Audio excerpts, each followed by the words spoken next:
Hey everybody, we're back again. This episode, we're talking about mass lunacy, fantasy 80s PI, and what would you roll? A flamethrower or a chainsaw?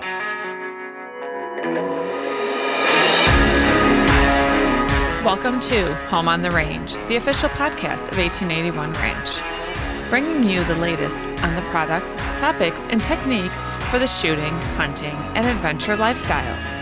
Here is your host, Tactical Deployment of Small Arms expert and 1881 Ranch Director, Will Egbert Jr.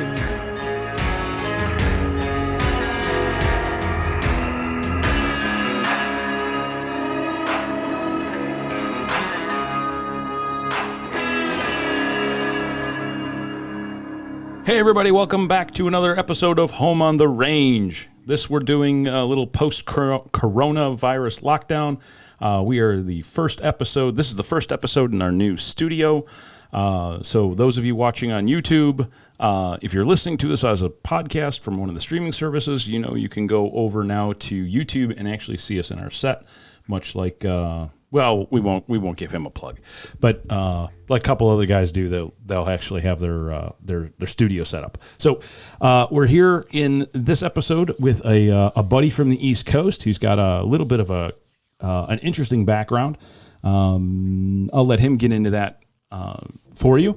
But yeah, this episode we're talking about mass lunacy. We're also going to explore a little bit about a fantasy 80s PI. I don't know. At any rate, and then we're going to go to the flamethrower chainsaw thing. All right, we're going to keep this one a little lighthearted, definitely a little funny. So without further ado, my guest this episode is coming to us live via some sort of government-recorded device. I'm sure they're listening to us. I hope that goes into the NSA.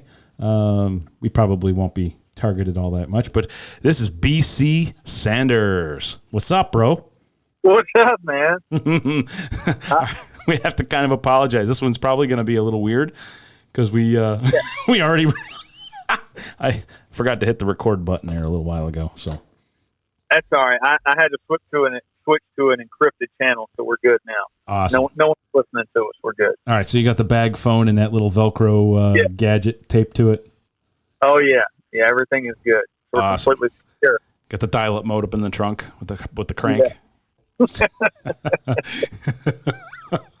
So why don't you tell a little bit of your background to the listeners? I can't do it any justice. I mean, I would just I would list you off as, a writer, a cohort, somebody working on that same thin side that I once did. But why don't you get into it a little bit and tell everybody, like what you've been up to and where you're coming from? Yeah. So born and raised punk rock kid, skating background, military background. Fortunately, right now, I have the ability to do some writing. Done several articles for Skill Set magazine, and future writings for fictional novels and stuff like that. And then I do, I guess we'll just say, public servant background, working some criminal organizations and stuff like that. So if we get into maybe not as much humor as serious talk, if I mention something, it's coming from a practical background, not something that I read on the internet. Okay. So for those listening, BC's he's not a keyboard commando. He doesn't rank up there with the tier 1 typists. He's on the front lines, a little deeper into a different segment than I was, but nonetheless, is coming from practicality. He's a lot of his views and things are very much aligned with myself in that we both grew up, knee deep in the 80s, where most of the stuff was cool when it was there, and then some of the stuff is coming back out, and it's just not cool. The 80s stuff is just, some of the stuff should have died a long time ago, but we both have very similar. I wanted to be a skater so bad, but I just couldn't do it. I didn't have the cojones. Well, I will tell you that you always hear this cliche that people say skateboarding saved my life and all that, but the crew of guys that I grew up with all turned out to be, really good guys, and it was all skateboarding that we did nonstop. While most of us were raised by single parents, and like for me, my mom worked 2 jobs sometimes, so it kept us out of getting in trouble, and then just getting us into really positive punk and hardcore music and stuff, so that when we grew up, we tried to do something, decent in life and try to help people out. Yeah. You get the negative connotation, especially nowadays. People getting smashed over the head and stuff with skateboards. It's definitely that's the lunacy part, right? So that is not that's not the cool part of growing up. I think they've taken it and they've muddied the waters. When I say I grew up in the Chicagoland area, and we were in the suburbs, but most of the guys that I skated with were all Southside skinheads. And when I say skinheads, I don't mean like anarchists. You go into the true meaning of what a skinhead was. It was just all the orphans, and they all looked out for each other, and that's how that started in Germany. And there was two different factions, right? So one was very wholesome, almost straight edge. Didn't want you swearing, didn't want you doing really crazy stuff, but you wore your attire to pledge your allegiance to those that were left behind, right? And those were your brothers, And then you had the other neo-Nazi side that wanted to bring back fascism and all that other crap that we see now. And it's just rearing its ugly head in a different version. It's called, all sorts of things. But the first word that comes to my mind is Antifa. So that's kind of funny when you read their website and their tactics go absolutely against what it is they're trying to get rid of. But it's kind of an odd thing. So there's our lunacy. So we both grew up kind of similar. Yeah, well, that's the crazy thing about when people say skinheads, especially when we're talking about the 80s, was Geraldo and having neo-Nazi skinheads, breaking his nose. But you go back and study the history, it came out of Jamaica. That whole movement. Did it come out of Jamaica? Yeah. The whole skinhead movement, ska music. And I know the ska music came out of Jamaica. That was a whole... Yes, if you go back and study all that, or if you grew up in it, the whole thing, it ends up moving to England in the 70s. Right. It takes off there, and you've got, the whole mod ska look and feel, skinhead, braces or suspenders. Yeah, boots. Braces. We all called them braces. Yeah, so all that, and then the neo-Nazi side hijacks that look and feel, and then eventually hijacks some of the hardcore music with, just bands that were really, really negative and racist and that sort of thing. So growing up in that scene, or growing up in punk and hardcore back in the day, it was sharp, skinheads against racial prejudice versus the neo-Nazis all across the U.S. You had all these pockets where the neo-Nazis were kind of coming to power, and then these sharp skins where the local punk and skater kids pushed back. But the sad thing is now we'll probably see a large resurgence of stuff like that, or without getting into all that, you know what I'm saying? It's kind of crazy that even nowadays that history is not common knowledge, and a lot of people would still see someone wearing a flak jacket, shaved head, and boots, and immediately think they're a Nazi. As probably chances are they're going to be traditional, skin, just kind of American working class, hardcore punk type of guy, or girl. It's either way, but without getting off on the tangent. No. That's good, because we need a little history. So I had a little bit of history just because of the brothers that we hung around with, and they were very much opposed to the whole neo-Nazi side. I mean, they would clash all the time in Chicagoland. And as it comes to find out, as we kept getting older, they found themselves into a management type operation, and they managed 3 of the major nightclubs downtown Chicago. So I mean, that's where we would always hang around, was in the management offices. Like one was. I probably shouldn't say it. It was before Dennis Rodman got a hold of the club and turned it into a fruitcake factory. It just ruined it. Just ruined the vibe, ruined the music, ruined the outlet, and it was all like German techno and stuff like that. But and it just turned into fights. Like this was the nightclub to go to get into fights, and mock. We won't get into it. All right, but yeah, I'm reading that it's coming out of the '60s and '70s of the mod fashion and Jamaica music. The Jamaican Rude Boys. I got it. All right. So that's something I had no idea about. But yeah, the dub and ska stuff, that's all, heavily influenced by that reggae and, with the Caribbean African music. Yeah. So, and I think the main reason all that took off was that episode of Geraldo, and then there were others like Morton Downey Jr. and stuff like that would have would have skinheads on there, but it was always the neo-Nazis. Yeah, very rarely would you see the traditional non-racist punk hardcore kids that and were trying to do the right thing. Yeah, and most of that stuff was coming out of East Germany, Finland, and some really weird spots that you wouldn't necessarily think, like, Central European, countries, like harboring that neo-fascist crap. But then again, look where they're at today and look where we're at. And look, it was just the common thing back in, the 2000s, mid 2000s. We were all sitting going, maybe this is our time to fall. Maybe our republic is the last because of just our short history and our length of time being a nation. So who knows? But the lunacy has gotten out of control, and I think the silent majority, and you have to tell me this from what you see, I think they're just sitting and waiting, and they're just trying to bide their time. Yeah, it's most people are working if they're fortunate enough to still have a job, and just trying to do the right thing and pay their bills and take care of their family, and actually even take care of their neighbors and help them out. You don't see it day to day, and we all kind of go to work and do our thing and then go home and then turn on the news or social media, and it's all negative. It's all negative. Yeah. I mean, that's and it fuels misinformation. So, and you can track a lot of the events coast to coast where someone will report something or put something out that's misinformation, and it takes off like wildfire. And that's the sad thing, is it's just gotten. It just seems like it's getting crazier and crazier. And I hope that in the future here, some people will start to kind of calm down a little bit and wait for facts and not, just absolutely lose their mind about stuff.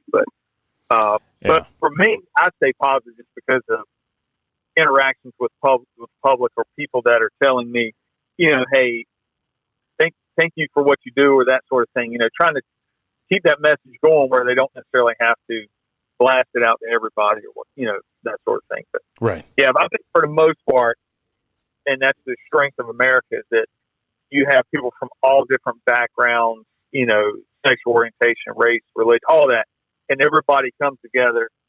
And at the end of the day, it's like, all right, we should be all one family. We can disagree, but we don't necessarily have to fight and kill each other over it or destroy, someone else's property or that sort of thing. Yeah, there's no reason to destroy anybody else's property. I mean, I don't get it. We've heard about the reparations and everything, and those statements that come around that, reparations are now being taken, and capitalism is bad. But I always ask some of these, some of my friends over the years, and that, and you should be able to debate your politics openly, freely, and just so, okay, I like you, I don't like you, or we can still be friends just because you have a different view. That's fine. I still like you as a friend, and we still get along and have fun, right? But now I think, go ahead. But now it's like the divide is so great. You only really need to ask yourself one question, okay? And you take this, throw this out everywhere, because it really is. This is the time when you should be using your brain, right? Using the logic that's between your two ears. Have you ever gotten a job from a poor person? That's all you need to know about capitalism. That's all you need to know about democracy and freedom and a free and open republic. That's it. Now, does every system get abused? Of course. We're human beings. We're just a dumb, lazy animal. I mean, we can get into a whole nother podcast about the years down at, Fort Benning and that, and making bets with some of those boys, every year when we do our hunting trip. But we are a dumb, lazy animal. If you understand it and you come to grips with it, then you know you should be taking your next steps as being a human being and not just, pond scum. Yeah. Yeah. That's what I mean about, I think that there are a lot of people out there that, like you said, kind of stay silent and do their own thing. But I always stay positive, man. Always about everything that I do, and whenever I'm in talking to people and that sort of thing. And I think that is where we're probably going to see that next movement of almost, I would imagine, kind of like the quote unquote hippie movement, where everybody kind of wanted to mellow out. Yeah, mellow out, man. Yeah, I mean, seriously, that's what I feel like sometimes.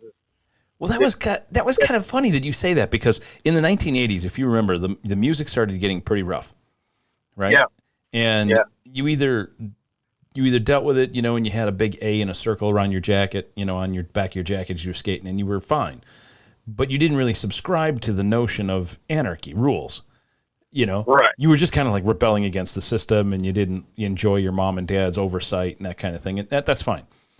And then you had the other side, which was, smoke some dope, listen to Grateful Dead, go out on tour, and just, hey, man, mellow out. And that's just kind of a rebirth of the 60s.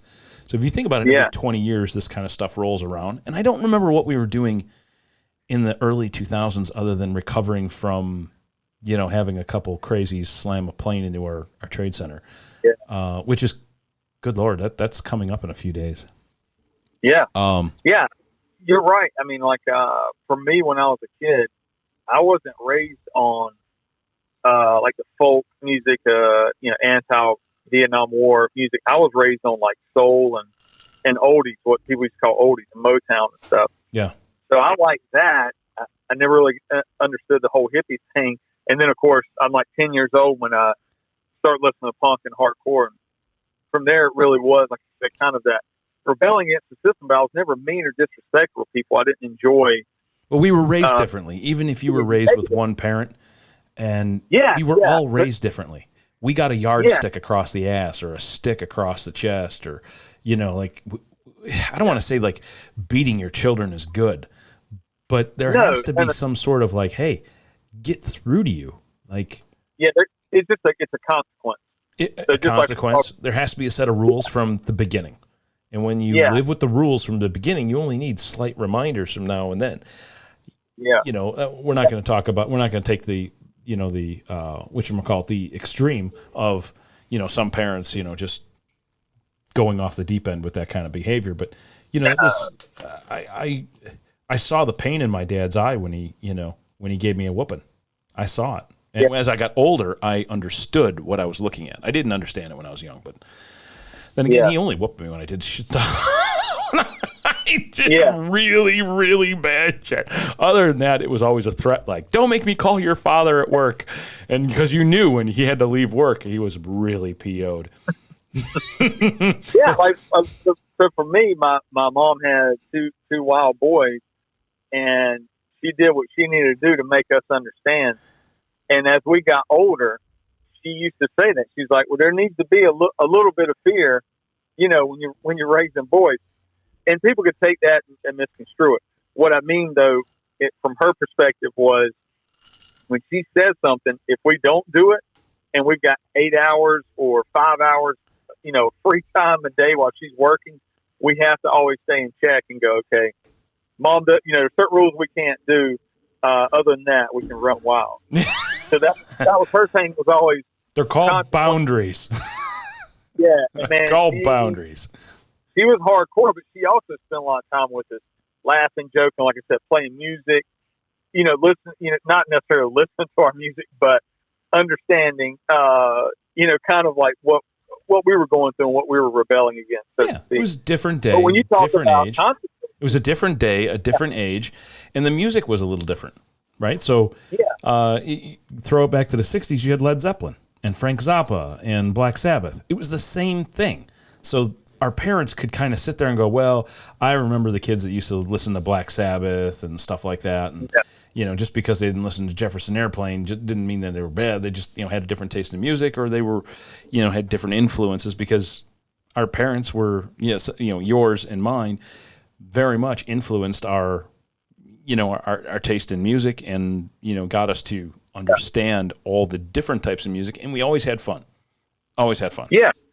Yeah, and that, you're talking about consequences too. You get out there and I learned at a very young age, you run your mouth and you get stomped. You know what I mean? Yeah. Run up, get done up. So that's and I don't want kids running around beating each other up.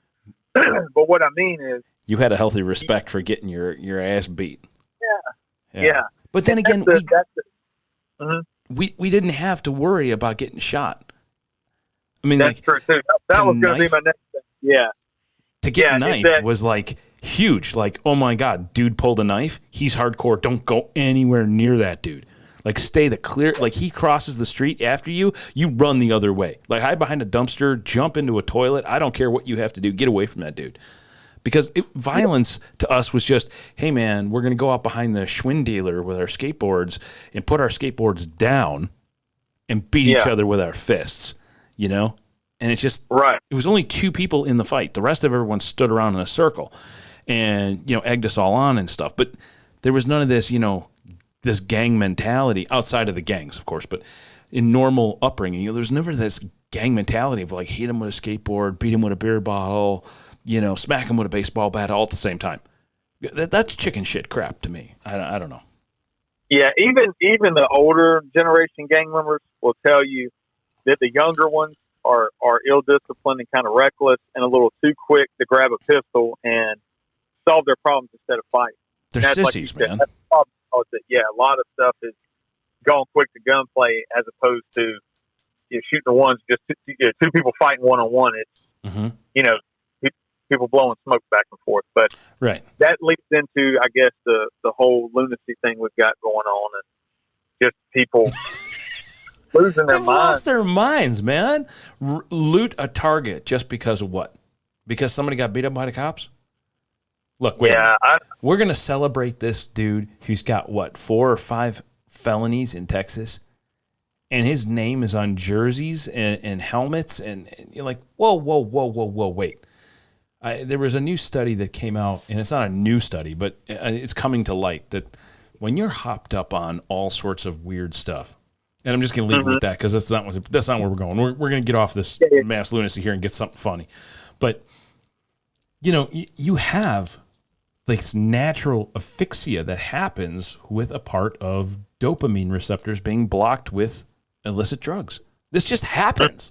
And, you know, it's a documented medical thing that people just, you know, stop breathing all on their own. They can be in a jail cell. They can be in the back of a car. They can be at home. They just stop breathing because of this. Yeah. And I think everyone needs to like take a step back and understand that there has to be boundaries, and you know, there need. And this is not been said before, right? I mean, it's always been said, but I think we need to.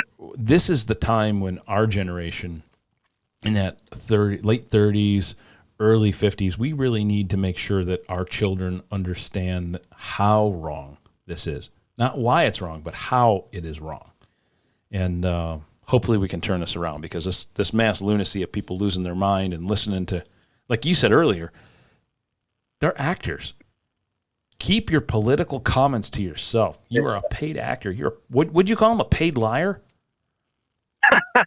Well, I mean, not all actors are bad, but that is what they're doing. Exactly. So they're very good at lying. They're good at convincing us and entertaining us. I think it is crazy in our society that people would look towards an actor or actress or whatever to influence them in any way. Mm-hmm. And that's not disrespecting actors and actresses and stuff. It's just saying, why is it that I would want to, as a citizen, listen to the entertainer? Now, if they bring up valid points and they're doing work behind the scenes, cool. But just being in Hollywood in that sense, I don't know. I don't dig a lot of that. I dig people who use logic and reason, or who have studied something or have a background in something. That's who I'm going to lean more towards. If I want to know how to run a business, I'm going to ask someone who is a successful business person. Or, you know what I'm thinking? Yeah, like, totally. Not to say that they can't do both, but at the same time, you know, like, you have to use logic, and you have to understand that the person is an actor, and they're there to make money. And the only way they can make money is by making sure that they get the next contract or the next script. Yeah. So I'm going to ultimately look at them as an actor. But at the same time, we have to watch the slippery slope of, you know, judgment and everything. That's where logic comes in. Just using your brain pan for a moment and going, you know, this is right, this is wrong. Entertain me.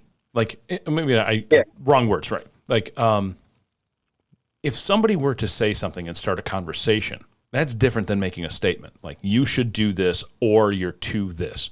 You know, if you're one side or another and they chastise you for it, that's wrong.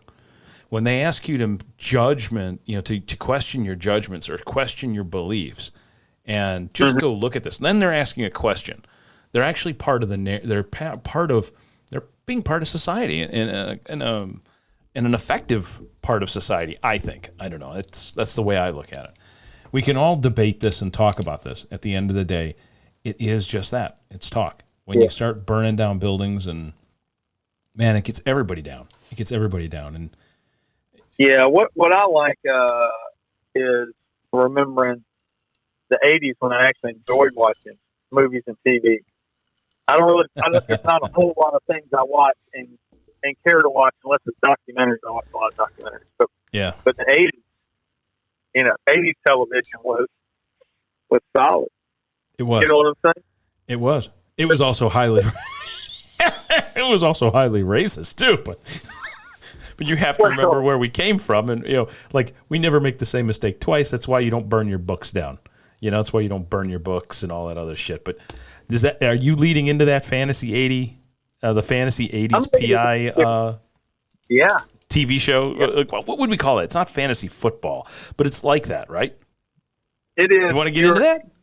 Yeah. I don't want to get down. No. Let's steer this boat around the other way. So here it is. You get your own TV show, but it has to take place in the 1980s. You're a PI. 80s. What do you carry? 1980s. What do you carry for hardware? Okay, so we're carry hardware. Okay, so all right, hardware. But are we set modern day, and we just have to live by 80s rules, or are we casting an 80s? No, it is set in the 80s. Therefore, you have to carry something that is 80s or 80s older. specific. Got it. Yeah. Okay. All right. Straight up, you're in the 80s. All right. So your task is to actually do an 80s PI TV show. Yeah. All right. So cars, guns. Okay. Everything. All right. Different things. So all right. First, I want to know the hardware, and then we're going to get into the attire, and then we'll get into the cast and all that. Okay. Hardware, I like the way spoken like a true writer. Spoken like a true writer. Right. You got an outline. Here's our outline. Okay. Join with us, guys. I want to hear your comments below. Put them in the comment section. Jump over to the YouTube thing and put a comment there, or post it up on our social media. We're on Facebook, Instagram, Twitter. We're all over the place. Just look for Home on the Range or 1881 Ranch, and you'll find us. All right, so we're going hardware. All right, you're my guest. All right, so you go first. I'm going to go off you. All right, so let's see what direction you're going. All right, so I'm going to be carrying 2 firearms because you always need 2 firearms.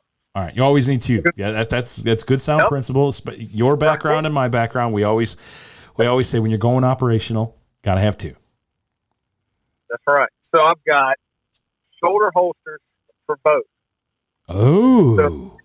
So you're going double pimp. You're going double pimp. Yes. Because the 80s. Because in the 80s, every shot has to be the firearm up by the head, right? Yeah, that's right. High port. Yeah. So I'm gonna carry Smith & Wesson, probably like a 66 or something. Revolver, wood, of course. Would you say vertical? So when I draw it, it's very dramatic. It comes up on my head. Okay. And of course, the cross draw is going to be the old 12 gauge pistol grip with the foregrip on the pump, or whatever you want to call it. The right? Yeah. You mean like the Tubbs, minigun with like. Yeah. On mine. And that is what you want to carry on your 80s show. I'm going to carry that. And now what do you carry? Okay. All right. So you're going old school Smith & Wesson wood grip revolver. I'm going to have to say I'm going to take the other way because my private investigative series is going to be about more like an Equalizer type dude, right? But not as classy as the Englishman, you know, right? I'm not driving around in a Jaguar. I'm going to drive around in something a little bit more conspicuous. Well, I guess that was pretty conspicuous back in the day. You drove around in a Jag in the '80s, boy. Everyone was like, "Oh my God, you've got a Jaguar." Yeah, you can't really be doing surveillance in a vehicle like that. Nobody ever thought about that. But yeah, no, definitely. And a trench coat, while it was still very accepted, most parts of the country, you walked around in a trench coat, and people either thought of you one of two ways. You know, like you came for money, and which meant you stood out, or you were ready to open it up and flash some gold, your privates. Yeah. So I'm going the other way because you know my personality, right? I'm a little bit more, what would you call it? Coarse. Yeah, I want to hear it though. What are you going to carry? I'm going. When we had this first conversation, I said, "Oh, MP5K," but no, I'm going to go back to 1980s because heavily influenced by Miami Vice and that kind of stuff. I'm going Cobra Mac 10. There we go. Yeah, right? Because you can break, like you said earlier, you can break all the rules as a PI, right? 1980s PI licenses was, hey, look, you get to carry a gun. And that was all it was. It was even called like a firearm, I think. It was just a firearm. Anything that had a primer, a projectile, and a firing pin, that was it. That was a prerequisite, right? That's right. So you got a Mac 10. I like it. Yeah, I'm rolling a Cobra, baby. You carry one or two? Well, I'm not full bore gangster, so I'm going to have to say I'm going to carry one of those, and I'm going to go 1911, highly modified 1911. Oh, not a 22 Derringer for your backup? No. I'm going big boy, like because when I want to make a statement, right, I pull out my Mac 10. That's my backup. That's my backup. Okay. My Cobra is my backup, right, and that's in a shoulder slung. What do they call it? Those executive rigs. It's just a couple slings of nylon, and it hangs there. But I'm going cross draw, 10:30, 11 o'clock position. Now I have to push back to like 10 o'clock. All right, 10 o'clock position, cross draw, 1911, highly modified Wilson Combat. Lots of polish, lots of black, lots, big compensator, maybe at least a 2-port, if not a 4-port compensator on it. I pull that thing out. Yeah, it just screams like, "Oh, you're serious about duping somebody." Oh yeah. Right. All right. Do you have a mustache or no? Ooh, I just grew one a couple months ago. I should have taken. What was wrong with me? Oh man, all those little quibs that you do, where you put in the face on the old 80s, the 1980 action posters, right? That you do. Yeah. I grew an 80s mustache. I actually grew a little bit of a beard, right? So it was just getting too long. And as I was shaving it, I shaved it into an 80s PI stash just to see what it looked like, And I walked around like that for about a week. And my wife's like, "Oh my God, you look like that guy in that commercial." And my daughter's like, "What, Ma? Like the guy with the bird?" And I'm like, "Selling car insurance?" I'm like, No. And she's like, No, not that one. Not that one. The other guy, the real sleazebag looking dude. I'm like, "Oh, thanks, baby." Yeah. 1980s bad mustache. Do I wear it or do I not? Yes. Dude, I'm rocking a Cobra as my backup. I'm going to have to say extra thick, and a little bit extra long. Not complete like all the way down to the chin line, but 3/4 of the way. I want a serious 80s stash. Yeah. You? Yeah, I'm not going to wear a mustache because I've got a Brian Bosworth mullet. Oh! Oh, see, you've waited this. All right. So so you got the Brian Bosworth. Well, are you rocking the glasses too? Yeah. You got to have that. Okay. The razor blades or whatever they were called. Yeah. Oh, the gargoyles. No, they were gargoyles. Yeah. So you're rocking the Boz mullet. Mm-hmm. Yeah. S&W 66. right? Right. Wood grips. Yep. Shoulder. Yep. Shoulder vert. We're going vertical on that shoulder harness, right? Yeah, it's gotta be. It's gotta be. Okay. Yeah. All right. I'm getting there. Okay. And then in the shotgun, under my other arm, ready to probably blow off my leg or my arm whenever throw a double dose of buckshot in your hip. I really do believe at sometime in the 80s, there was a certain unit that carried a shotgun underneath the armpit like that. The Brits had that for a while. Yeah, that's correct. That's hardcore. That was left shoulder cross draw. And it was on some sort of like detachable bungee thing. And I don't know if anybody in the U.S. did that, but I do remember talking with some of my buddies and seeing some old photos of them back in the 80s, and they all had that super shorty. And it was actually called a super shorty. It was by... as well it should be. Yeah, right? It only held 4 rounds. I have to cover my weapons, right? So yeah. I'm going with the old Matt Houston members only jacket.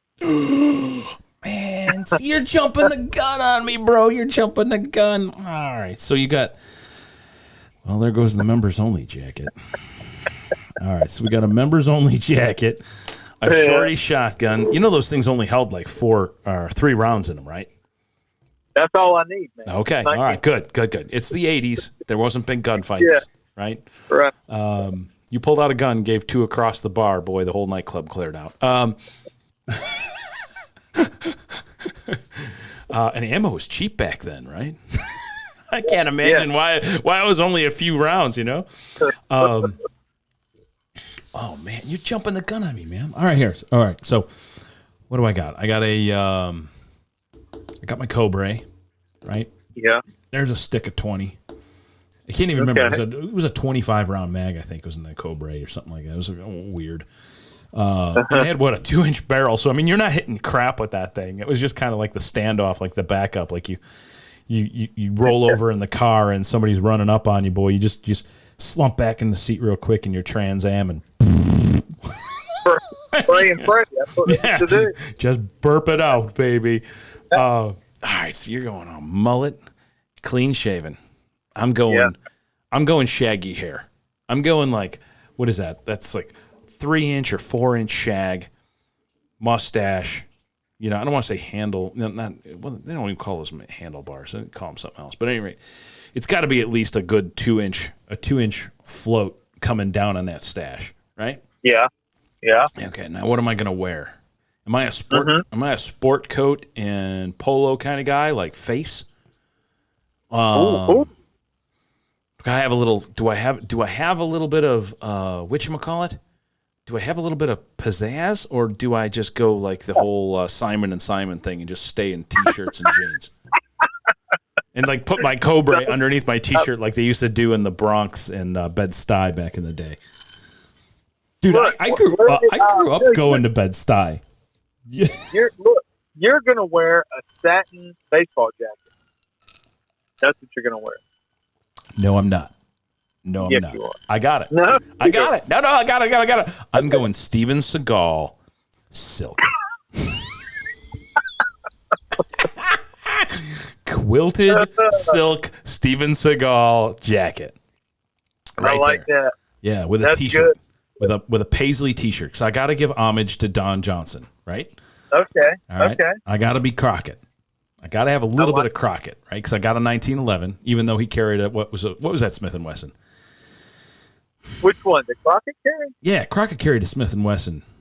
The last 4 seasons of that show, he had a Smith & Wesson auto. Like the 4566 stuff? Or no? I don't know. I'm going to look it up right now. Let's see. Gun that. And people are listening to this right now going, you dummy, you should know that. Gun that Crockett. And then the next thing going through my mind, I know Tubbs carried the little 5-shot, right? That when we were kids, we called them humpbacks. I don't even know what they're technically called. Right? Didn't he carry a little, like, concealed hammer? 5-shot revolver, I think. Yes, he did. Yep. That was his deal. Yeah. It was a little snub nose hammer. Was it a hammerless? I can't remember. I can't either. Like I said, I don't like to Google stuff. I like to try to think about it in my brain because my brain will distort it. That's the fun part of it. You're good at this. You're good at this. That's exactly what it was. It was a Smith & Wesson 4506. I've got one sitting in the other room, right? I had to have one. But, yeah, no, that's what it was. And that gun is a piece of crap, I got to tell you. And it shoots for crap. Yeah. I mean, accuracy is no bueno. But then again, it's a 1980s gun. I mean, most of that stuff was built on machinery. Yeah. You think about putting people in space on the machinery back then? Yeah. No. No. But man, it's all about how it looked. You know? Like the 18 carried what, like when I was a kid, my older cousin said they were mini 14s, right? Yeah, they were mini 14s. But when I was a kid, I was like, that's got to be the greatest gun in the world ever. Because the 18 carries it, and then someone would always bring up, well, they never hit anything they're shooting at. They never hit any of the bad guys. Yeah, right. So, to me, I would come back with, well, that would make them criminals. See, they were charged with a crime they didn't commit. So if they shot and killed someone, that would be murder. Therefore, the 18 was way ahead of everybody. Hannibal was a oh man, he was a trailblazer. Yeah. So when people start kind of bagging on the A-team and saying Mini 14 is a terrible rifle and they can't hit anything, that's my logic. That's why they never shot anybody. They were look, man, they were an A-team. They could hit whatever they needed to hit. The fact that they missed was on purpose. No, you're totally right. You're totally right. Hannibal was he was on that all the time, right? He didn't want multiple arrests out for his murder warrants. No way. No, right. Cool. Oh, all right. So now I know. So do you get a sidekick? Of course. On the show? Of course, I gotta have a sidekick. All right. Do you want me to go or do you want to go? No, I'm gonna. Okay. I thought I had one picked. and then I backed off. So you go ahead. All right, I'll go. All right. So who's your sidekick, or how is your sidekick? No, I got a specific person for my sidekick. Okay. It's a guy you may have heard of him in the '80s. David Lee Roth, the lead singer of Van Halen. With or without the perm? Oh, with it. Okay. All right. So you're rocking David Lee Roth. Yeah. I mean, like he jumps right off the stage from Van Halen, and we go PIing together. Like he doesn't even change. He wears for fringes. You know what I'm saying? Total big hair, poofy pants, big jackets. Yeah. Oh. Yep. But even though he's my sidekick, he's teaching me the ways of 80s fashion. Okay. And in turn, I teach him the ways of the PI. Of the PI and shooting the gun and all that. Cool hardcore stuff. Damn, you're very good. You're very good at this. I'm not so great at this. I'm I can't think of that. All right, so all right, so you got David Lee Roth. That means I could have anybody. It doesn't have to be an actor. It doesn't have to be it can be anybody, but they got to be from the 80s or before. You know what I'm saying? Like they have to live in the 80s. But while you're thinking about that, I have to figure out what David Lee Roth is going to carry as a weapon because he's wearing skin tight pants and no freaking He's carrying a zip gun. So here he's carrying a bear banger because he doesn't believe in firearms. Right. He's carrying a stun gun. He's carrying there's that 22 Derringer. And he's carrying it in some Thunderwear. Did they have Thunderwear in the 80s or was that 90s? No, I think it was 90s. That was later, yeah. Yeah, Thunderwear. Well, he's just going to jam it in his pants there. Yeah, he can carry 22 Derringer. Well, he's got a pocket. He's got multiple pockets on the jacket, and he could get by with a really weird shoulder harness. Because I mean, in the 80s, the only reason Don Johnson had that shoulder harness, is because Michael Mann had a TV show just prior to that, and that character had a shoulder harness, and he thought it was so cool. So Crockett had to have a shoulder harness. Yeah. That was all Michael Mann. I mean, do you know? All right, we won't get into the Miami Vice bullshit. All right, so let's see. Oh man, I want a suppressor on my 1911 so bad. You can do it. It's the 80s. It's the 80s, man. You didn't have suppressors on 1911s. It was too much of a pain in the butt to get it to cycle.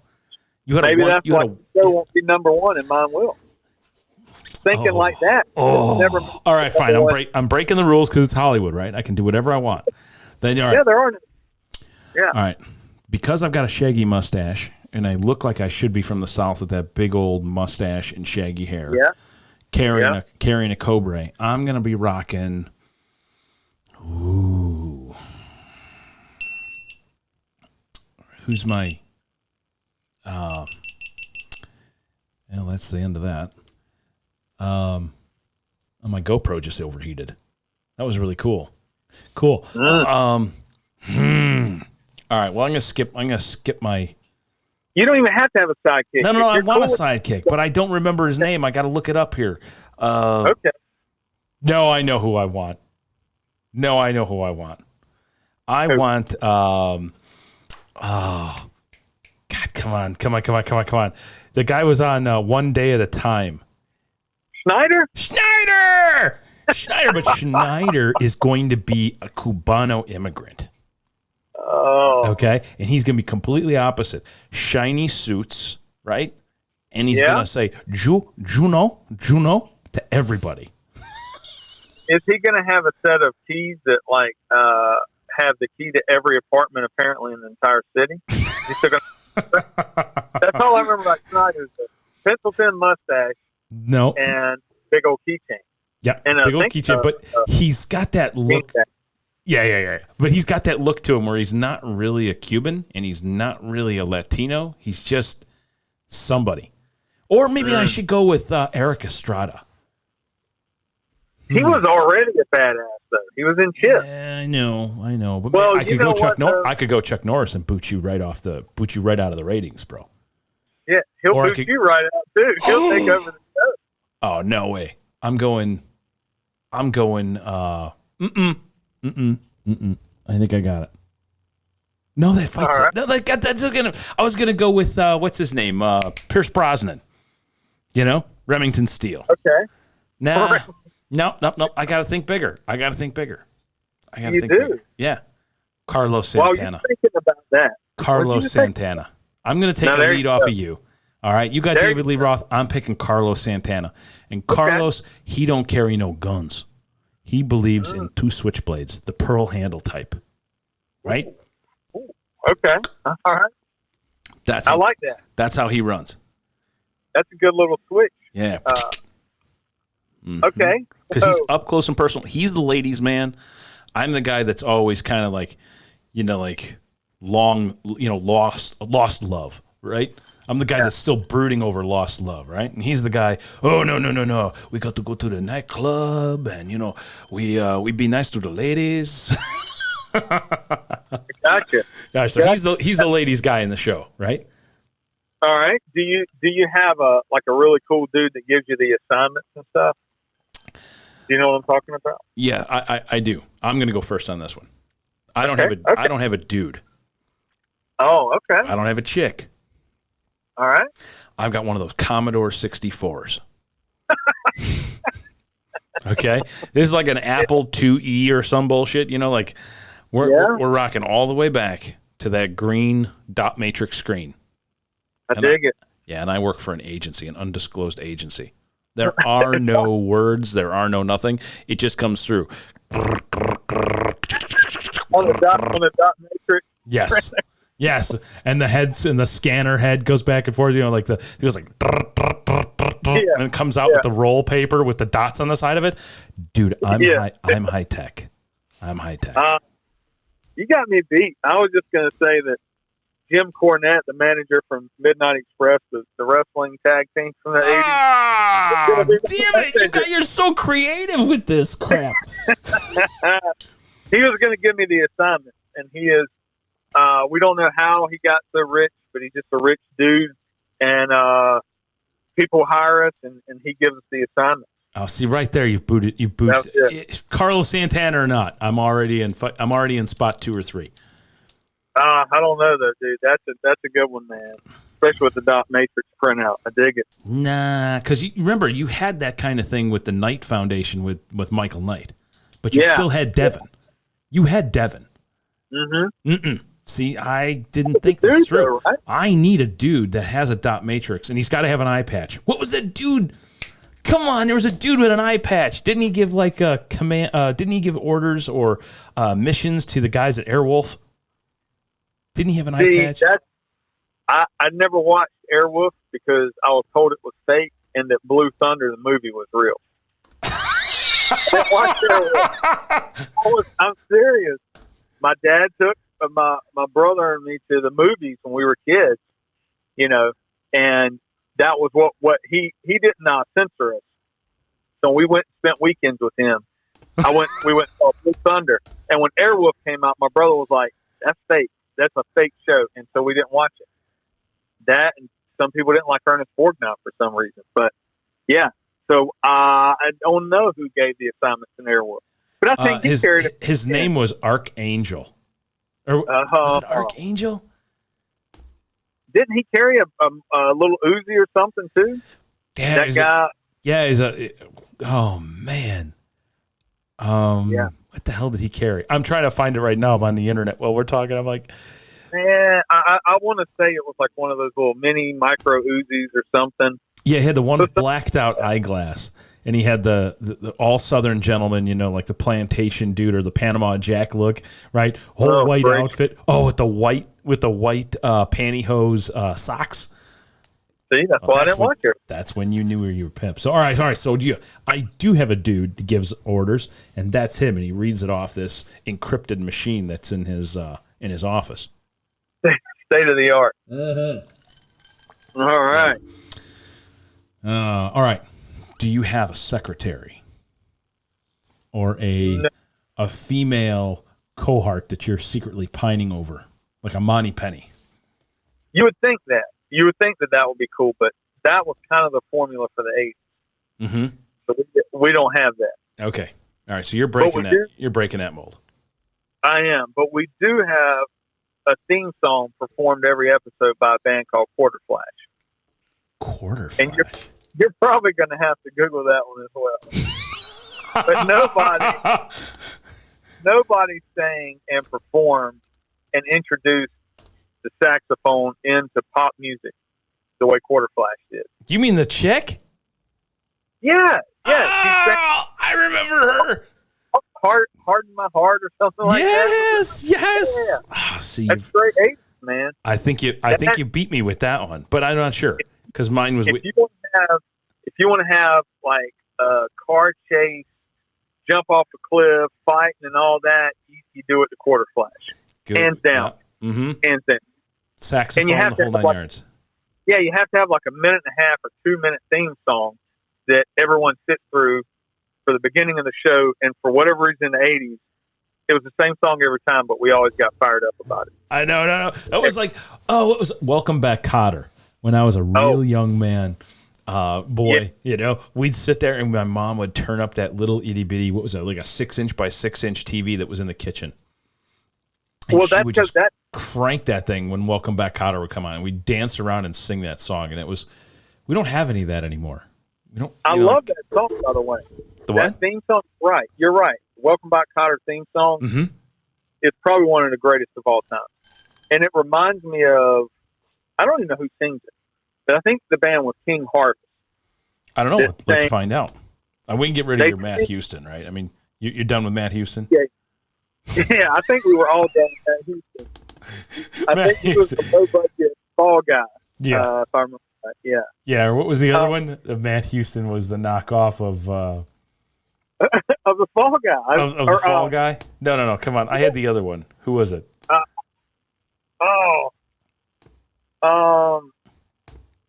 I can't remember. I'm going back. Come on. Where is it? It was not Fall Guy. Come on. What was it? It was not Dukes of Hazzard. Come on. I can't find it now. I can't find it. Oh, did you say Hunter? You didn't say Hunter. Yeah, Hunter. That's what it was. It was Hunter. Totally. Yeah. All right, cool. So, what were we trying to do? It was if you had a theme song. You don't have to have one. You got Santana. He could play the theme song. Yeah, you could open it up with every episode is him in a different nightclub or different bar because he's a musician, right? By day, his trade is a musician. And by night, he is the intelligence gathering arm of the operation. And because he's in the nightclub and because he's so well known, he's able to go places I can't. Right? That's true. That's true. So every episode opens up with a clip of him playing, or maybe halfway through. Maybe we don't have like much of a theme song. Maybe halfway through, we always find someplace in the episode to sneak him in on stage playing. And then I sneak in the back, come through the back door. Oh, that sounds gross. Come in through the back door, like off stage, and I'm like shaking my head, like nodding my head a little bit at him, and he looks over and he's like, "Oh, we've got another assignment." And he wraps up, and then we have this. We go for a cocktail at the bar, right? We're sitting there having a drink, and then I say, "All right, I got the lowdown. We've got to go meet so and so." Right, and then he goes back up, finishes his set, and boom, we're gone. That's how we start every episode. Every episode. Now, what drink? What would be your big drink? I knew you were going there. All right, so what would my character drink? Something really crazy, contrary to his look. Do I do the White Russian routine, like the Big Lebowski? I don't know. If White Russians were big in the 80s, they were. And so were grasshoppers, neither of which were cool.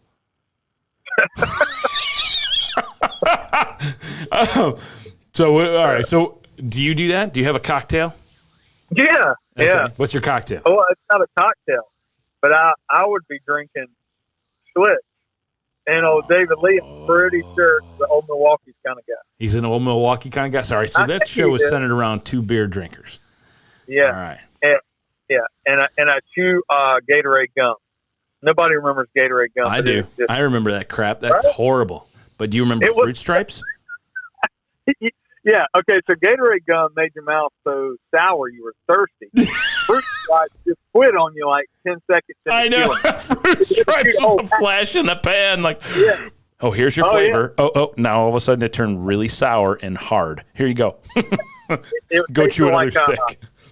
Yeah, it was horrible. Absolutely horrible. Basically, you would buy 32 sticks of chewing gum for the price of a Juicy Fruit or Big Red. You had to chew every one of them. Oh, totally. Oh, yeah. That's a quitter's gum. I got Gatorade. You got Gatorade gum. That sourness stayed with you all day. Oh, and it was small, too. I used to get mad because I would buy it, and then I would always forget how small the little piece was. Mm-hmm. Felt like I was getting gypped. I was pretty good with my money as a kid. So I was like, man, I'm getting gypped with this Gatorade gum. But it was good for a little bit, but man, it was some sour gum. All right, I'm going to taste better than Schlitz after Gatorade gum, apparently, in my TV. Oh, that's disgusting. It's disgusting. Now, my guy's got to have well, of course, Carlos, he's drinking tequila, right? Okay. He's drinking tequila. No, maybe he doesn't drink. No, he's straight edge. He doesn't swear. Oh, that's good. He doesn't swear, and he doesn't drink. Soda water. Yeah. Soda water. Yes. I like it. He doesn't drink. That's he doesn't drink. And my guy, it's not going to be much of a drinking thing because he just drinks anything. Yeah. Right? He could go from a martini to a gin and tonic to a beer to a this. So it's not drink-centric. But I am going to throw a curveball in this. Here you go. Okay? You have a key episode every year. All right, like the defining, like it's almost like towards the end of the season, and you've got that keystone episode where everything is like over the top, and it's a 2-part episode, right? Okay, right? Yeah. And in that, you've got access to an incredibly insane piece of hardware that you need to complete your mission.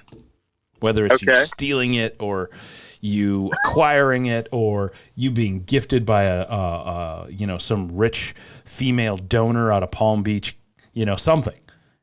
Yeah. What is it? Ooh.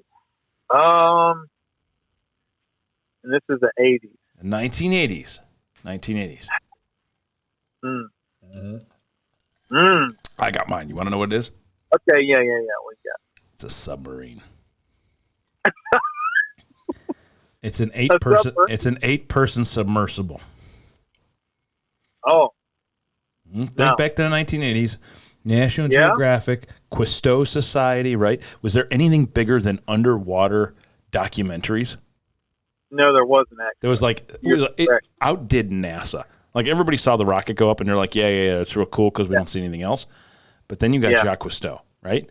And he's sticking a turkey baster in the butt of a giant squid for whatever reason, and that's it was like, what? Oh my God, he's in a submarine. It's got a viewport. What? You're correct. You're correct. I like it. So you're going to get a submarine. My deal is a submarine, and I don't like the submarine. See, Carlos is down with it, right? He's like, don't worry, it's good. This is modern technology. You don't have to, don't be concerned with it. But me? But your character doesn't know how to swim, is why. Oh, you beat me to it. I was going to say, oh, man, just like my in-law, my father-in-law, he spends his life in the Italian Navy, and he doesn't know how to swim. I was just stealing the thunder, man. Thunder thief. Yeah, definitely. I do not know how to swim, so I am not getting in that tin can with you, Carlos. Yeah, I got. He's like, you got no choice, and it's a 2-part episode, right? Yeah, 2-part episode, and he has to knock you out like the 18th and drag you into the sub. I got it. No. No? No. You just get in it. It doesn't matter if you get in. My call to duty is stronger than my affliction of drowning alive or not being able to swim, because Carlos reminds me that it doesn't matter if you know how to swim or not, because this thing's going to crush like a beer can. Right. If we have a hard time, this thing's going to fill up with water, and you're going to the bottom of the bottom of the ocean like a rock, dude. Don't worry about swimming. Yeah, don't worry about it. And that's what kind of makes me like, oh, well, I guess you got a point there. That's a good question. So I've got to steal a top secret piece of equipment. Yep. Something that only like the really uber rich or scientists or NASA or somebody like that has access to. Yeah. A bag phone? You mean like that? Nah, any dirtbag drug dealer could get a bag phone. Really? Hell, I had a bag phone. I used to charge my buddies for the minutes, because I'd give them rides in the 90s. When did I get my bag phone? I think it was 1989. I had a bag phone. Yep. And I said, hey, you want to call home? Give me $5. And they're like, $5? What are you, crazy? I'm like, dude, you're gonna use a phone in the truck while we're driving. And they're like, okay, cool. And then give me $5. Yeah. Hey. Now I had to steal the bag phone from my dad. Right? But my dad was like, if I catch a minute on there where you don't have a $5 bill attached to it, you are sunk, kid. You were selling airtime on a bag phone. I like it. Yeah, and I think a minute was like $1. I think it was $2 a minute, and it was $1.25 off peak or $1 off peak, something like that. And I was selling for $5, so I was a little bit of an airtime pimp. I was a reseller, kind of like Boost Mobile.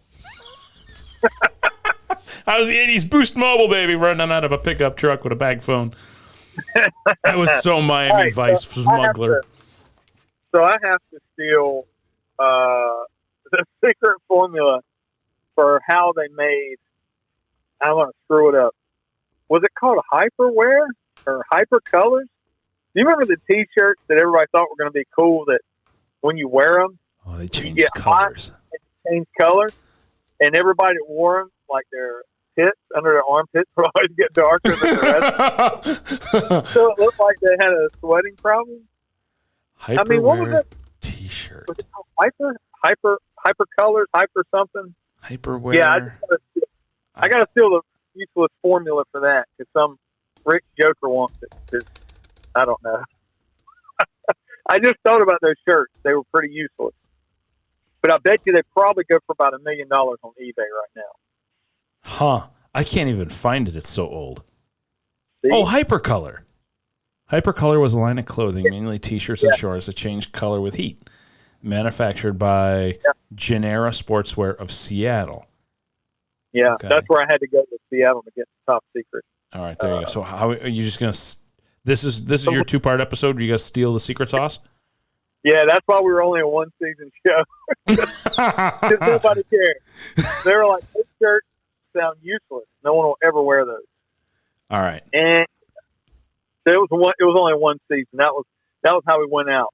I did steal the formula, but no one cared about it. That was it? It was canceled? That was it. We didn't even get a crossover. We were going to try and cross over to another TV show that was a big hit, but that never panned out.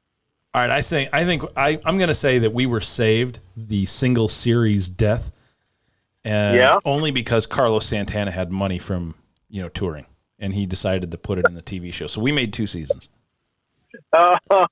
Did you ever cross over with another show, like another 80s show? Remember, that was a big deal. You crossed over. Yeah, you cross over. It's still a big deal now, especially with like the SVU and what is the other one. No. I gotta say honestly, I wouldn't have thought that way. Crossover wouldn't have crossed my mind. Yeah, no, totally. No. The only reason though is because I would say Carlos has a vanity streak in him, and he wanted to do a second season, so he put up the money. But we miserably failed as well. That sucks, doesn't it, man? Although I don't know. Look at how many seasons Airwolf was on the air, right? And how many? I don't know. Wait. Airwolf. I got to go back to it. Oh, God. Well, all that matters is if someone says Airwolf, you remember what it is. Oh, dude, I can get you the theme song right now. I can hum that thing right now, right? Right.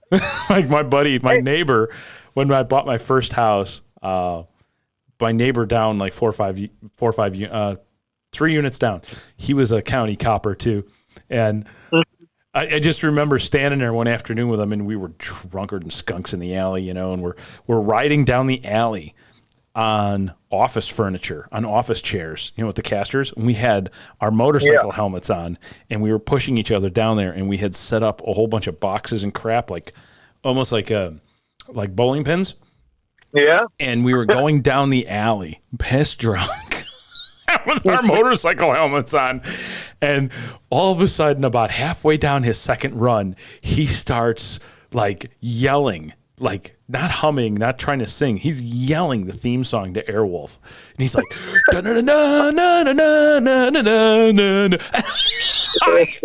I fell over laughing. I'm like, oh my God, dude, that is perfect. Because he had his black helmet on with the blacked out shade.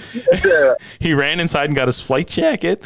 It was so bad, dude. Everybody at the party was like, you two are completely... Yeah. You're completely off your rocker. That's it. We're out of here. Talk to you later. That was horrible. But everybody remembers the Airwolf. Was there a show in the 80s that you were embarrassed that you actually watched it or enjoyed it? I'm really.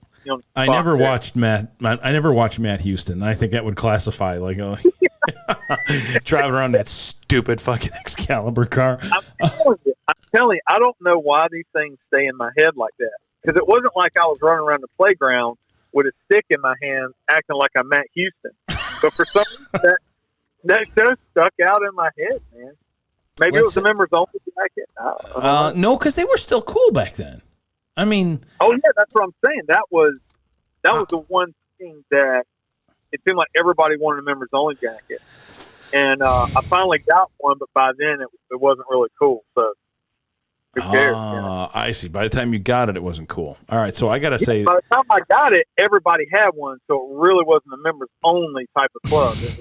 It was everybody that got one. You're just the last one of the party. You're the last one of the club. I was, and I was like, this will be the last time I ever buy something that is pop fashion that everybody wants. From here on out, I'm wearing, jacked up clothes. I guess the only thing that I would think of is maybe like Thundercats. Yeah. Although when that came out, that was pretty hardcore. That was hardcore, but it fell off. Art. It fell off. Yeah, the art.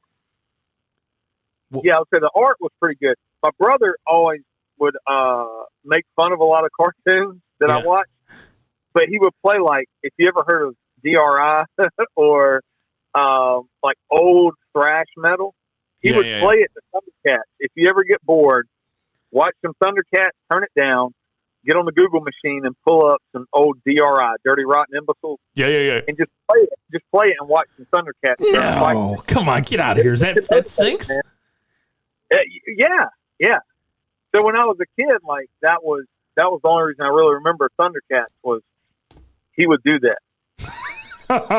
All right, I got it. All right, here's the show. I remember watching it, and all I'm going to say is Les Nessman. Oh, WKRP in Cincinnati? Yeah, totally. Yeah, dude. I was totally ashamed to tell anybody that I watched that show, but I thought that was a really interesting thing. Like I was watching, adults at work. I was always amazed at what my mom and what my dad did when he left for work. And this was kind of like, not because my dad was a news anchor or anything, but my dad went to this magical place called work and had all of these extra people around him. And what did they do? And WKRP was like, it seemed real. Like, it was just like normal crap that would go on in life. And I'm like, well, that's got to be real. It seems real. It looks real. And they're in an office and And all my buddies were like, you watch what? And I'm like, well, no, I caught one episode because, I was like flipping through, my mom made a quiche and I had to eat it. So, yeah, I remember that show once again because of Johnny Fever. And I equated Johnny Fever with cocaine for whatever reason when I was a kid. Oh, totally. Why didn't I pick fucking Johnny Fever as my wingman? That would have man, I'd have blown you out of the water. The bad guy. He would be the bad guy. One of the bad guys you got to catch. I think he was the bad guy. No. The black guy from WKRP. That would have been the bad guy. That's the guy I ran around for an entire season trying to chase, or 2 seasons. He was the diabolical, like. Yeah, that's my bad guy. I'm going after Johnny Fever. Johnny he's Fever. He's a cocaine trafficker. He would fly a plane too. That guy would fly a plane. That was Tim Reed. The black guy was Tim Reed from Venus Flytrap. Yeah? Yeah, I'm looking right. I had no idea. That's Tim Reed. No, that's super cool. Oh, man. Oh, that's cool. Huh? The Thundercats was your show that you didn't want to tell everybody about? No, it was WKRP. Everybody was still kind of into Thundercats. I had to think about it for a second, and when I ran through the Google machine here. You're right. WKRP would have been not cool for kids. No, not at all. Like you watch that, you're part of the old. You're a FUD. Yeah, I never knew Barney Miller was about like detectives. No, my grandfather watched Barney Miller. Mm-hmm. I didn't understand what was going on other than a bunch of grown men were in an office.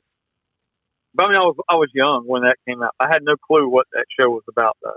I just remember everybody was laughing. So okay, to this day, that was very lighthearted. That was a good show to watch. I wouldn't be ashamed to say I watched Barney Miller, right? Or Taxi.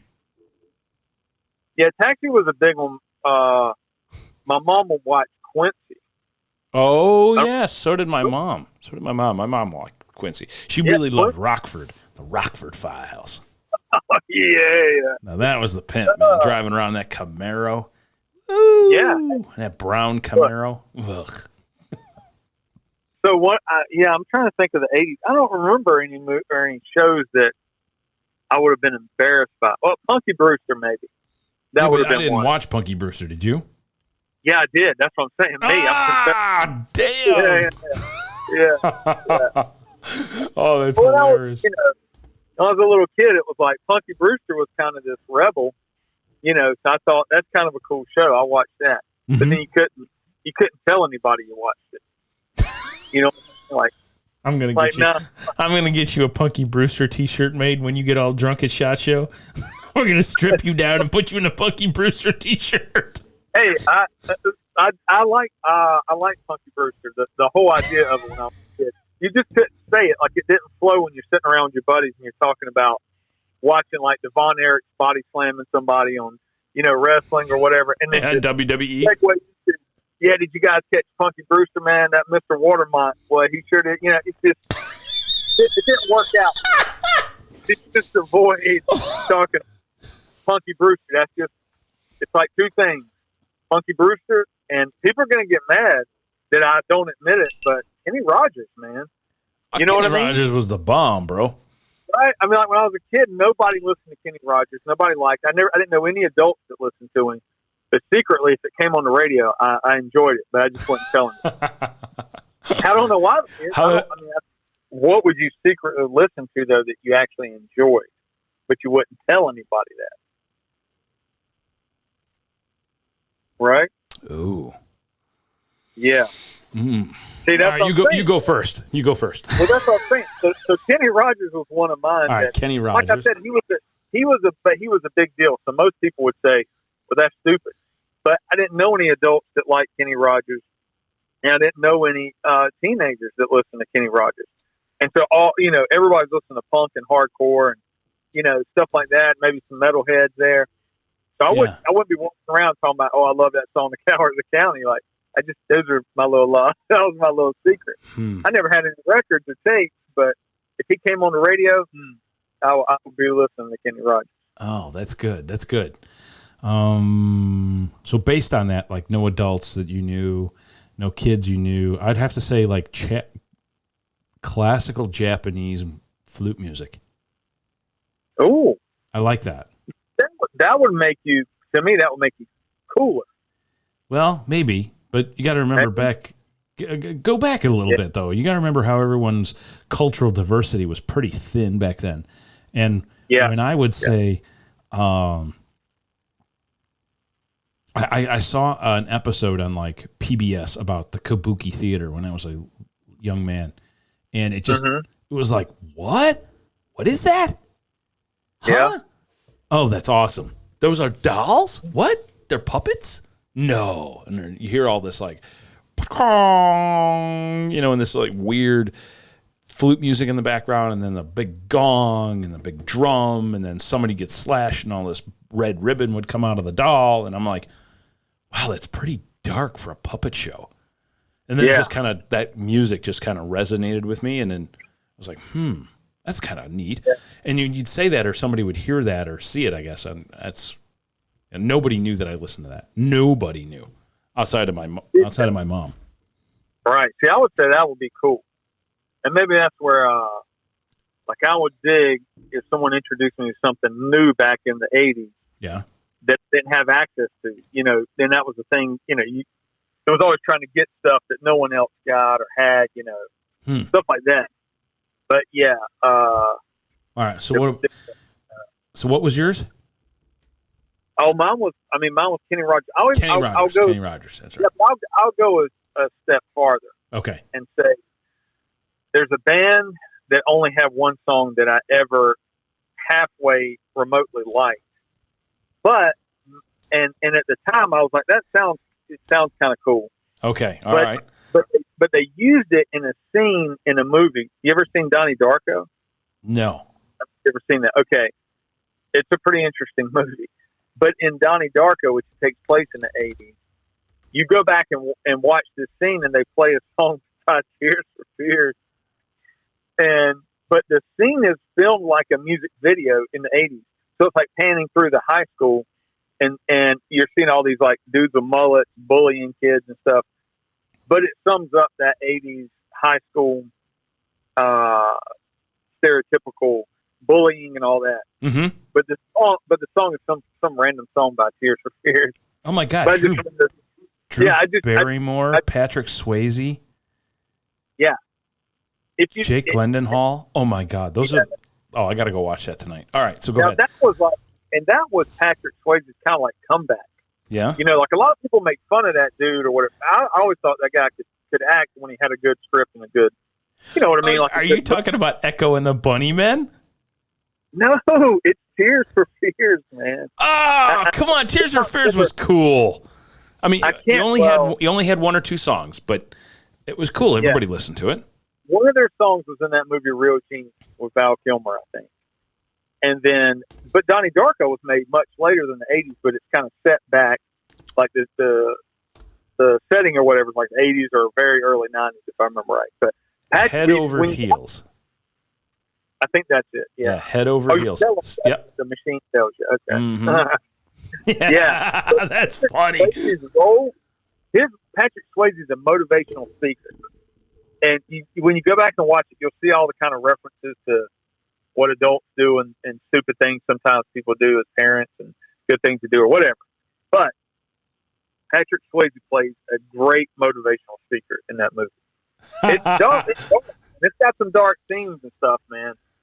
But that scene, they film it just like, you remember, like we were talking about Miami Vice. There was always like a scene in Miami Vice where you've got what's his name, soundtrack guy escapes me now, but where like Crockett and Tubbs are riding around the city, you know, and or maybe you got some Slim Fry in the background, Smothers Blues or whatever, Smugglers Blues, and it's that, you know what I mean? Yeah. You check out Donnie Darko, you'll know what I'm talking about. Yeah, it was that dark reflection where they're right in between, you know, like figuring out that, oh, this is what I've got to do, and I don't like it. I've got to say goodbye to the girl because she's part of this, the drug scheme, whatever it was, right? And they were driving and they were just flashing past the lights on the intercoastal bridges and stuff like that, and they were listening to something dark and like moody, that reflection type music just before the big hit goes down.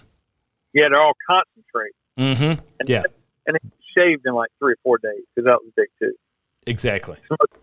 Lucky Strike cigarettes, I think. Yeah. Or maybe. No. It was Crockett had Lucky Strikes, wasn't it? Yeah. Yeah, you're right. Tubbs didn't smoke. No. What's his name? Not Squiggy. That was the guy from Laverne and Shirley. I can't remember the other guy. He'd have a cigar every once in a while, but he'd choke on it sometimes, and that was the comic relief portion of it. But no, for the first couple seasons, I think Don Johnson still smoked Lucky Strikes. Yeah, I remember as a kid there was some episode where he's like he's tracking down a serial murder or something maybe, and it's like they're talking about how Crockett's got to get in the mind of a serial killer, and once again this is coming from my memory, and he's putting flour on his face. Maybe he's eating a steak or something. I don't know. I think I remember that one. That was a really dark episode. That one was. Yeah. Like, to me, as a kid, I'm like, man, this is getting creepy now. I'm good with like cocaine trafficking and Mac 10s and people with pastel colors, but now this dude's putting food on his face and talking about serial killers and stuff. Yeah, that was written by a totally different person on a couple of those episodes, and one of them was. Do you remember the one with Ted Nugent? No. Oh, Ted Nugent was a maniac in one of the episodes too, and he'd beat his girlfriend and stuff to get Crockett in, and it was good. Crockett wants to save her, and he's just beating her. Yeah, Ted Nugent's just smacking the crap out of this girl just to get Crockett in there so he could kill him. Oh, I don't remember that one, man. Yeah, there was a couple that were really dark, and this was one of them. Like, where he's like trying to get in the mind, and the guy would always slap flour or something, or pigment on his face and stuff. Yeah, it was something about that. I just remember it creeped me out. I scared very easily as a kid, man. But well, it's probably growing up in the South with all that voodoo influence and stuff floating in the background. Well, my mom didn't censor anything. Because she was an adult and she knew horror movies were fake. I was an 8 or 9 year old kid with an older brother who loved horror movies. Who told you it was all real? Man, we're sitting around watching movies like her drinking buddies and their kids, because adults always sit around and drink, just kind of hang out and talk, whatever. And then the kids would go do something stupid. But I remember my brother and his buddies having a copy of Texas Chainsaw Massacre. Ooh. And I'm like 8 or 9 years old, 8 or 9 years old. And we watched that movie.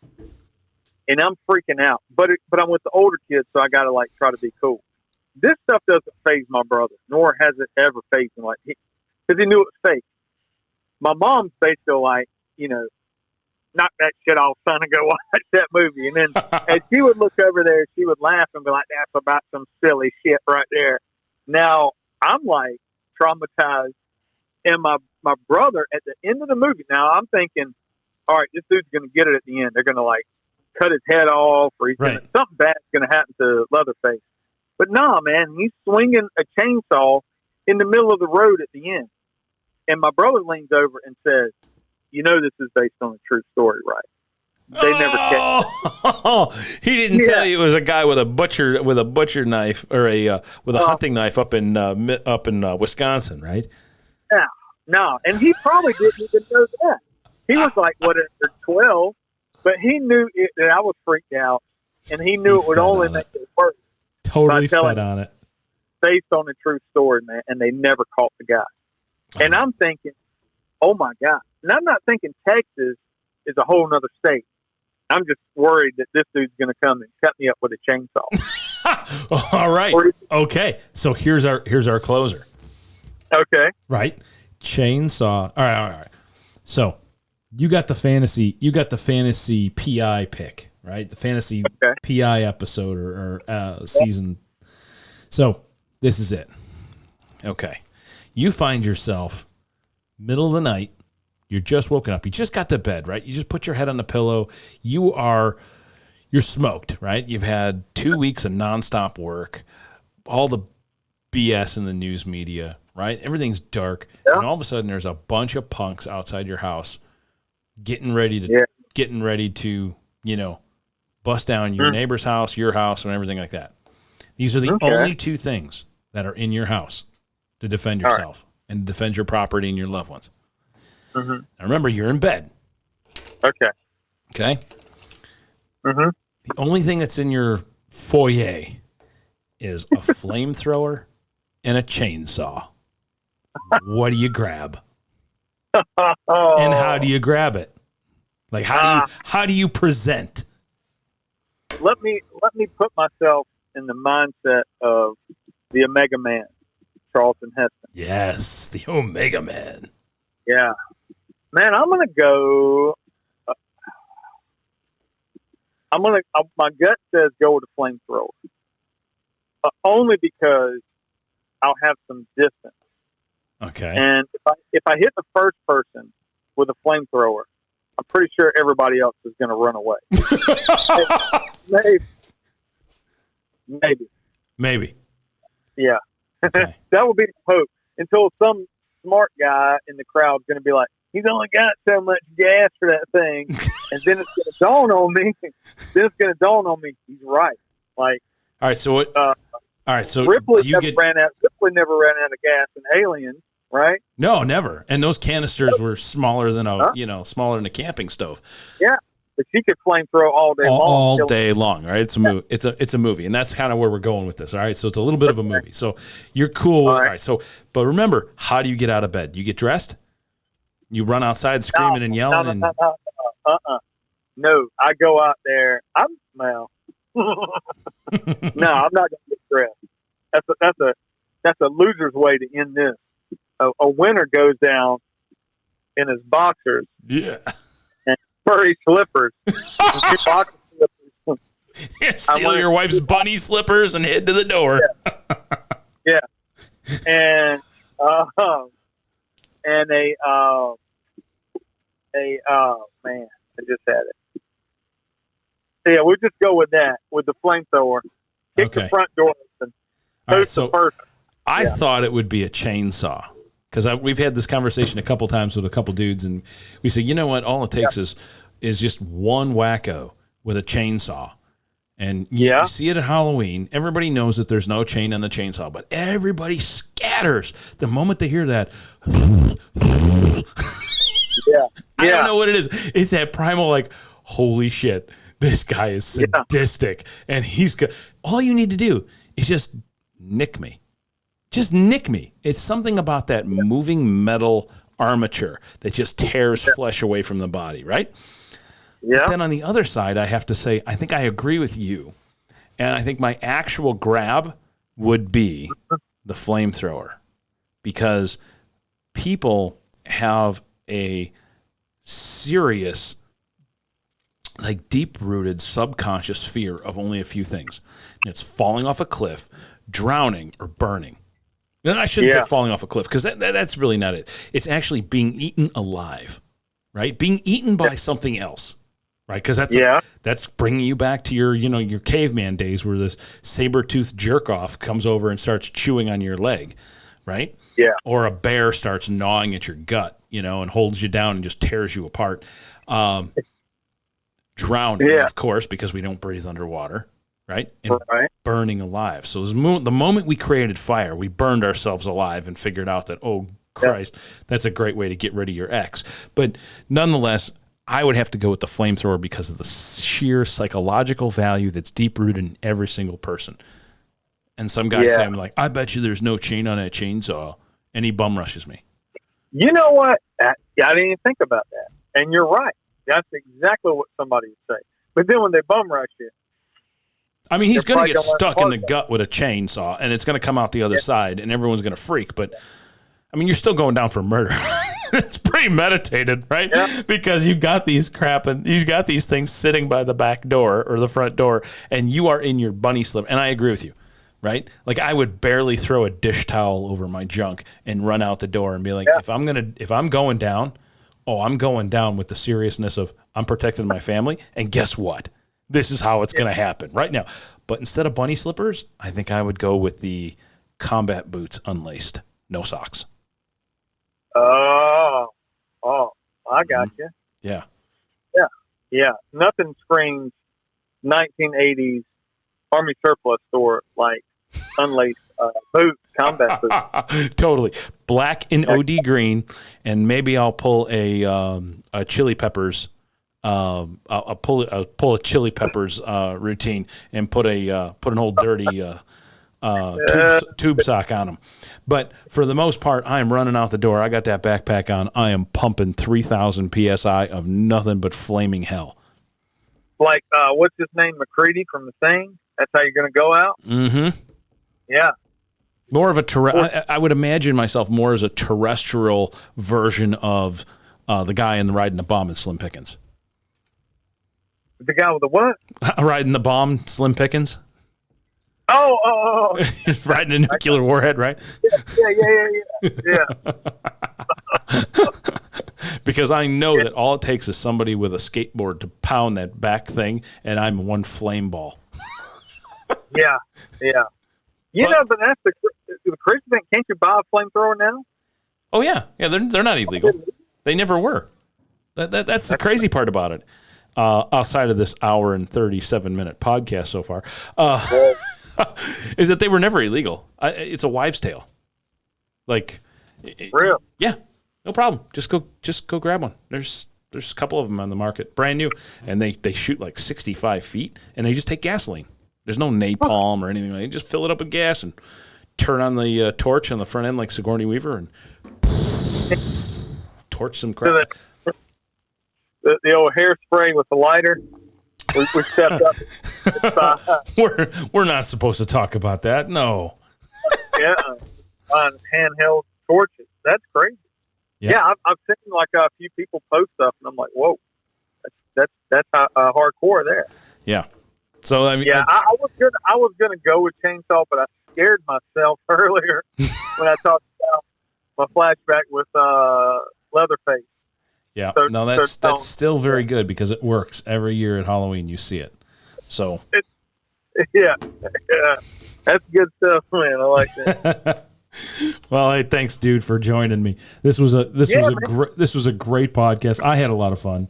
I hope you did. Yeah, next time we'll have to keep it lighthearted. We went a little serious in the beginning, but I enjoy the lighthearted stuff better. I do too. That was a lot. It was a lot of fun, and we can always trim that up or whatever later. But for the most part, I enjoy this. We've got to revisit this whole '80s thing. Maybe we come up with a sitcom, a drama. I like that. That's kind of fun. You're difficult to keep up with because I'm sorry. You're a skilled writer, number one. I mean, you're writing for Skill Set magazine, and most of the articles, well, not most of, all the articles that I've read have got you like very seriously like researching a lot of the topic. So I'm a serious person when it comes to serious topics, but I really enjoy joking and laughing. Like when we get together and start cutting up and that like takes the edge off. Now, if we ever talk, we talk serious. It's I enjoy writing the articles. I enjoy bringing history that a lot of people probably haven't heard of, and sometimes I haven't heard of it, as well. Yeah. But it's enjoyable. I love it. It's a good time. They're great. By far, I've always said that the number one reason I still write with them is because they're not posers. They're serious. They're like, serious dudes. They enjoy cool themselves. Yeah. And they don't take themselves too seriously either. I mean, I think, next this season, if we do get together for this season's SHOT Show, I think our party, our get-together is only going to be more renowned because it's just so much fun and lightheartedness and just some wacky conversations. My goal is to be out there. If they have it, I'm going. That's my plan. I had a blast last year. I keep hearing rumors that they're going to have it. So they've already got it. They've got the CDC consulting for it and the whole 9 yards. And okay. I don't know how many people are actually going to show up because they've put more space between the booths and they've had people, supposedly call out. But I mean, it was already like being in a mosh pit anyway, of like 4 floors of vendors. There was a lot of people in there, kind of elbow to elbow. I enjoyed a lot of the after stuff, hanging out and talking. Yeah, it was. That's where I enjoy most of it too. But hey, this was a lot of fun. I'm going to put some links down to some of the articles and that you've written, and we got to do this again. So, thanks so much for taking time out of your day and on Labor Day weekend and do this with us. And it's kind of strange for me to be on the phone with you instead of while we're sitting there talking face to face. But I think it was pretty good. I had a lot of fun. Yeah, man. Anytime, hit me up. Awesome. Thanks, dude. All right, buddy. All right. Man. Bye, buddy. It was a blast, and I'll talk to you soon. And stay tuned, everybody, for the next episode. And I'll see you again. If you have any questions, hit us up on membership at 1881 Ranch. Thanks again, BC. I'll talk to you soon, dude. Yeah, buddy. Bye, man. Bye. Thanks again, everyone, for tuning in to another installment of Home on the Range. Remember, if you enjoyed this episode, make sure to like us on Facebook and follow us on Instagram and Twitter. Till next time, stay wild and true to your heart.